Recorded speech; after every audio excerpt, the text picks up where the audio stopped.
Hello friends, आप सब कैसे हो। आशा करती हूँ आप सब अच्छे होंगे। पॉकेट एफएम स्टोरी, एक लड़की को देखा तो ऐसा लगा, एपिसोड 1274। वीडियो पसंद आए तो लाइक शेयर और सब्सक्राइब करना भी मत भूलना। पिछले एपिसोड में हमने देखा कि अनिका अपनी माँ स्वाति मल्होत्रा के पास पहुंच गई थी। पहले वो बूढ़े बाबा से मिली। बूढ़े बाबा ने उसको बताया कि स्वाति मल्होत्रा तुम्हारा कई दिनों से पहले से ही इंतजार कर रही है बेटा, लेकिन तुम लेट हो गए। तभी अनिका चलने लग गई। जहाँ पे स्वाति मल्होत्रा रहती थी वहाँ उस गुफा की तरफ चलने लगी।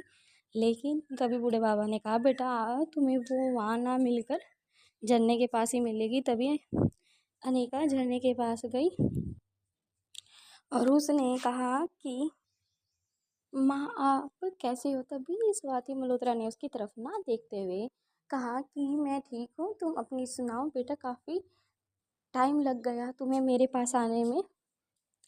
लास्ट टाइम तुमने शिमला से जा रही थी तब मुझसे कहा था कि मैं तुमसे बहुत जल्द मिलूँगी।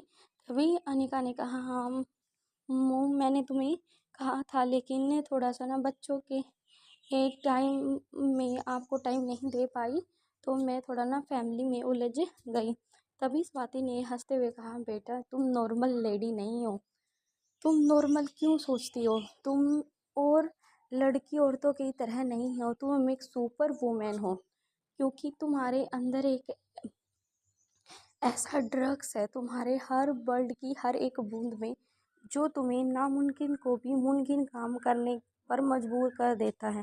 लेकिन फिर भी तुम मुझे ये बात कह रही हो और मुझे हंसी आ रही है। तभी उसने कहा कि माँ मैं तुम्हारे पास कुछ काम से आई। तभी स्वाति मल्होत्रा ने हंसते हुए कहा, हाँ मुझे पता है, लेकिन बेटा तुमने काफ़ी देर कर दी उस सिचुएशन को समझने में, जो तुम्हें बहुत पहले ही समझ जानी थी, जो करना हो जाना था। लेकिन तुमने उस बारे में काफ़ी देर कर दी है और तुम्हें उस सिचुएशन से निकलने के लिए बहुत टाइम लगेगा। तभी उस अनिका ने कहा कि मोम आप ये बात क्या कह रही हो। तभी स्वाति मल्होत्रा ने अनिका की तरफ फेस करते हुए चलते हुए आ रही थी। तभी अनिका ने कुछ नोटिस किया। अपनी बात छोड़कर अनिका ने कहा कि अनिका ने देखा कि जो स्वाति मल्होत्रा का जो फेस था ना, जो ग्लो करता था, यानी कि उसकी एज से काफ़ी यंग दिखाता था, ले अब वो ऐसा ना था। अ, ऐसा लग रहा था कि मानो स्वाति मल्होत्रा काफ़ी अरसे से बीमार चल रही है। और वो तभी अनिका ने सोचा कि उन्होंने मुझसे कुछ तो छुपा रही है जो मुझे बताना नहीं चाहती। तभी अनिका ने कहा कि मेरी बातों को छोड़ो होम, मुझे पहले आप ये बताओ आपको क्या हुआ है। तभी स्वाति ने हंसते हुए कहा, मुझे क्या हुआ है, कुछ नहीं हुआ है। तभी अनिका स्वाति मल्होत्रा के गले जाकर लग गई और रोने लग गई। तभी स्वाति ने कहा, बेटा तुम इतनी जल्दी हार क्यों मान रही हो, चुप हो जाओ मेरे बच्चे, क्या हुआ तुम्हें। तभी अनिका ने कहा कि पहले मुझे आप ये बताओ आपको क्या हुआ है। और मैं इसलिए रो रही हूँ क्योंकि आपको जो भी कुछ हुआ है और मैं आपके पास नहीं थी, आपको एक कॉल तक नहीं की, मैं अपने आप में बहुत शर्मिंदा हूँ, इसलिए मैं रो रही हूँ। तभी अनिका की बात सुनकर स्वाति ने कहा, बेटा ये तो विधि का विधान है, इसे कोई नहीं बदल सकता। रही बात मेरी, तो मैं अपनी फ़िक्र खुद कर सकती हूँ। तुम्हें मेरे बारे में ज़्यादा सोचने का कोई ज़रूरत नहीं है। तुम अपनी फैमिली और जहाँ पर तुम काम आ सकती हो उस बारे में सोचो, क्योंकि इस दुनिया को, इस जान को तुम्हारी बहुत ज़रूरत है।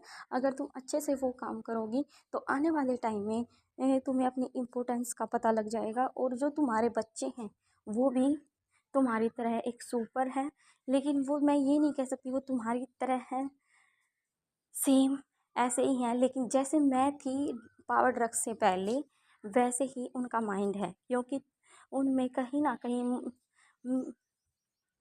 उनकी नानी, उनकी माँ और उनके पापा और उनके दादा के जो हार्मोन्स गुण हैं वो उनके अंदर है। तो इसलिए कहीं ना कहीं ये पावर ड्रग्स से अधिक हैं। तभी अनिका ने कहा, हाँ मोम आप बिल्कुल सही कह रही हो। तभी अनिका को गले से हटाते देखा, उसकी आंखें पूछी और उसको थोड़ी दूर ले जाकर एक झरने के पास दोनों माँ बेटी बैठ गई। तभी अनिका ने कहा कि माँ पहले आप उसके हाथों को पकड़ कर कहा, पहले मुझे आप ये बताओ आपको क्या हुआ है। तभी स्वाति ने कहा कि कुछ नहीं हुआ, तुम जो बात करने आई हो तुम वही करो, मेरे बारे में ज़्यादा मत सोचो। तभी अनिका ने कहा कि मैं तुम्हारी बेटी हूँ और मैं ऐसा हरगिज़ नहीं चाहूँगी कि पहले मैं अपनी माँ के बारे में ये सोचूं, क्योंकि मैं इतने दिनों बाद आई हूँ, ये मेरी गलती है, मुझे पहले ही आ जाना था। अब तो मेरी प्रॉब्लम है, प्रॉब्लम अगर मुझे प्रॉब्लम नहीं होती तब भी मुझे आपका ख्याल रखने के लिए आपसे मिलते रहना चाहिए, क्योंकि आपका मेरे सिवा कौन है। तभी स्वाति ने कहा हाँ हाँ ये तो है। तभी अनिका ने स्वाति से कहा कि आप चलो अब मुझे ये बताओ जल्दी से आपको क्या हुआ। तभी स्वाति ने कहा कि बेटा कुछ नहीं हुआ मुझे, लेकिन ना मैं जंगल में इधर उधर पशुओं को देख रही थी, तभी पता नहीं मुझे कहाँ से एक जहरीला कांटा लग गया और उसका मुझे पता भी नहीं चला कैसे लग गया, क्योंकि ना मेरी बैग में लगा था वो, और मैंने उसको ना नॉर्मल कांटा समझकर थोड़ा सा निकाल कर वैसे ही वैसे फेंक दिया पीछे के पीछे। मैंने उसको अच्छे से देखा नहीं, मैंने सोचा भाई नॉर्मल जो कांटा होता है वही है, लेकिन वो जहरीला कांटा था जो धीरे धीरे धीरे करके मेरी पूरी बॉडी को अपनी चपेट में ले लिया और मेरी कंडीशन इतनी ख़राब हो गई कि मैं उठकर चल नहीं पा रही थी और अपने लिए इलाज कैसे ढूंढती, क्योंकि इलाज के लिए मुझे खुद जाना होता जंगल में और जड़ी बूटियाँ पीस कर वो उनका सेवन करना होता। लेकिन मेरी कंडीशन ऐसी नहीं थी कि मैं उठकर पानी भी पी सकूं, इसलिए मैं बेड पर ही थी। तभी तो फिर तभी अनिका ने कहा फिर आगे क्या हुआ। तभी अनिका की बात सुन स्वाति ने कहा कि इतने दिनों से बूढ़े बाबा मेरे साथ रहते हैं, तो मेरे फेस एक्सप्रेशन यानी कि मेरे छोटी छोटी आवाज़, मेरे जो छोटे छोटे बोल के शब्द थे उनसे पूरी लाइन को जोड़कर, मेरे फेस एक्सप्रेशन को जोड़कर उसने जड़ी बूटी इकट्ठा कर वो रस तैयार किया और फिर मुझे पिलाया। उसके बाद में धीरे धीरे धीरे धीरे करके नॉर्मल होती गई, लेकिन मुझे बहुत टाइम लग गया, क्योंकि कहीं ना कहीं मैं अपनी ही गलती मानती हूँ। क्योंकि जब हमें कुछ लग जाता है या चुभ जाता है, हमें सबसे पहले ये देखना चाहिए कि हमें किस चीज़ ने काटा है या क्या चीज़ लगी है, उसके अकॉर्डिंग ही हम ट्रीटमेंट करते हैं। तभी अनिका ने कहा हाँ माँ आप बिल्कुल ठीक कह रही हो। तभी स्वाति ने कहा हाँ बेटा तुम किसी चीज़ के बारे में मुझसे पूछना चाहती थी। तभी अनिका ने मन में सोचा मैं क्या पूछूं, इनसे ये पहले ही परेशान है।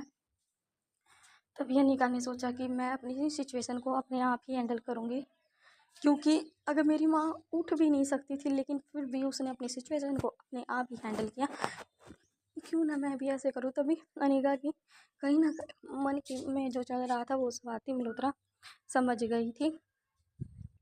उसने अनिका से कहा कि बेटा जो तुम सोच रही हो ऐसा बिल्कुल नहीं हो सकता, क्योंकि जो सिचुएशन है वो तुम्हारे हाथों से काफ़ी दूर निकल गई है, क्योंकि तुम उस सिचुएशन को कंट्रोल करना चाहती हो वो कंट्रोल से बाहर हो गई है। तभी स्वाति मल्होत्रा की तरफ देखते हुए अनिका स्वाति मल्होत्रा की बात सुनकर कि ये जो सिचुएशन है वो तुम्हारे कंट्रोल से बाहर हो गई है, उसे कंट्रोल में लाने के लिए तुम्हें मेरी ज़रूरत है, मेरी नहीं तुम्हें रोज़ मारवा की भी सख्त ज़रूरत है। इसलिए बेटा तुम अपने आप ये मत सोचो कि मैं अकेले ही उस सिचुएशन को हैंडल कर सकती हूँ। पहले तुम उस सिचुएशन को खुद ही हैंडल कर सकती थी जब तक तुम उसे समझ सकती, लेकिन अब तुम्हारी समझ से ही भी दूर है। तुम्हें तो ये भी नहीं पता मैं किस सिचुएशन का सामना करना पड़ेगा मुझे आगे वाले टाइम में। तभी अनिका ने कहा कि आप ये क्या कह रही हो। तभी स्वाति ने खड़े होते हुए कहा कि जैसे ही कि मुझे कांटा लगा मुझे पता नहीं चला कि मैंने मतलब उसको अनदेखा कर दिया, ऐसी ही लाइन तुम्हारी सेम तुम्हारी लाइफ पर अप्लाई होती है। तुम्हारा बेटा तुम्हारे घर था, लेकिन तुम्हें कुछ उसमें हर बार नोटिस करती थी कि कुछ तो ऐसा है, लेकिन तुम उसे इग्नोर करती जा रही थी। इस कारण से पूरा का पूरा जो जहर है वो अब उसकी बॉडी में फैल चुका है और वो बता भी नहीं पा रहा। सेम सिचुएशन है, मैं मेरा जो तजुर्बा था अभी तक का मैं उससे बाहर निकल गई, लेकिन आप तुम्हारा तो अभी तक कोई एक्सपीरियंस इतना ज़्यादा नहीं रहा, क्योंकि तुम्हारी हर एक लड़ाई में सबसे आगे मैं ही थी। ये था कि मैं वहाँ पर ना होकर, दूर होकर बैठकर ही मैं तुम्हारी लड़ाई के बारे में मुझे हर पल पल की खबर थी, बल्कि उससे आगे ही मुझे हर सिचुएशन का पता था। मैं उसके अकॉर्डिंग सोचती रही। तुम आगे की तरफ ना सोचकर तुम पीछे की तरफ, यानी कि साथ के साथ सोचने की कोशिश करती हो। ये तुम्हें नॉर्मल बनाता है, लेकिन तुम नॉर्मल से बहुत आगे हो। तुम ऐसा नहीं सोच रही। जब से तुम्हारी याददाश्त आई है तब से, तभी अनिका ने कहा कि मैं नॉर्मल लाइफ जीना चाहती हूँ। तभी स्वाति ने कहा, बेटा तुम नॉर्मल जीना चाहती हो लेकिन तुम नॉर्मल नहीं हो, और तुम्हें नॉर्मल सोचने की भी ज़रूरत नहीं है, तुम्हें नॉर्मल से ज़्यादा सोचने की ज़रूरत है। क्योंकि नॉर्मल जो व्यक्ति होते हैं उनके कम दुश्मन होते हैं, लेकिन तुम्हारा हर एक कदम पर एक नया दुश्मन पैदा होगा। ये बात मैंने तुम्हें छोटी सी उम्र में ही तुम्हें रिकॉर्ड कर कर बताई थी, लेकिन शायद तुम अब उस बात को भूल गई हो। जैसे तुम्हें पहले चौकन्ना होकर हर कदम रखा, ऐसे ही तुम्हें अब रखना होगा। इसलिए प्लीज़ मेरे बेटा, थोड़ा सोचो और समझो फिर करो। तभी अनिका ने कहा, लेकिन आप मेरी बात समझ नहीं पा रही। तभी स्वाति मल्होत्रा ने खड़े होते हुए कहा, दूसरी तरफ खड़े होते हुए कहा, और अनिका की तरफ फेस करते हुए आ रही थी। तभी उसने कहा, तुम्हें किस चीज़ का पता है? तुम्हारा पूरा का पूरा जो अलेक्जेंडर है, पूरा का पूरा जो दयावंती है ना, उसके कंट्रोल में है। यानी कि 100 में से 97% अब उनके कंट्रोल में है। 3% रहता है। जब वो 3% उसके कंट्रोल में हो जाएगा तो वो ऑटोमेटिक तुम्हारे सामने आ जाएगी, और तुम उसका कुछ नहीं कर सकती।